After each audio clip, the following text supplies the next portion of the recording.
Where there's smoke, there's Sanctuary of Reality, my comic review series. Today we review Cerebus issue 120, chapter 7 of Jaka's story, beginning sub-book 2, The Poet.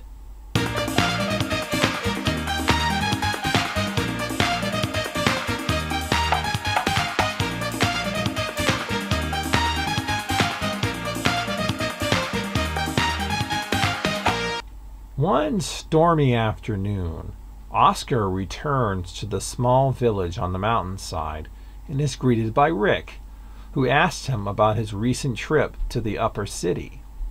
Oscar goes into great detail about his encounter with Henry Woolton, author of The Picture of Alfred Douglas, about a painting that grows old.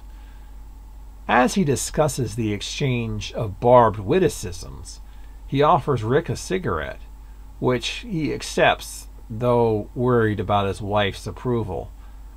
Speaking of Jaka, she's all bummy and not made up for a change, ready to help him clean out the closets. But when she discovers Rick is smoking outside, she's angered. Jaka is ready to storm out and confront him when she realizes she can't go out looking like she does. So while Jaka cleans up, rather extensively, Oscar continues talking about his encounter with Woolton and his entourage of lackeys. Rick, whose smoking doesn't last long due to his inexperience, later praises a section of Woolton's book, which he relates to his relationship with Jaka and Jaka's love of dancing. It begins to rain, so Oscar requests Rick come visit later after Jaka goes to work. And again, speaking of Jaka, what will be her reaction when she finally finishes getting ready and confronts Rick? In the prose flashback, young Jaka's slumberizing decision wears off as the day wears her down. What is the decision that she's becoming indecisive about? Our introduction to Oscar. In case you lack sufficient literary knowledge of any kind, he's based on 19th century author Oscar Wilde. It hasn't happened yet, but we will learn that the Daughter of Paonu prose flashbacks that have been throughout this storyline, all through Jaka's story, are actually being written by him. They're actually written in a faux Oscar Wilde style as well.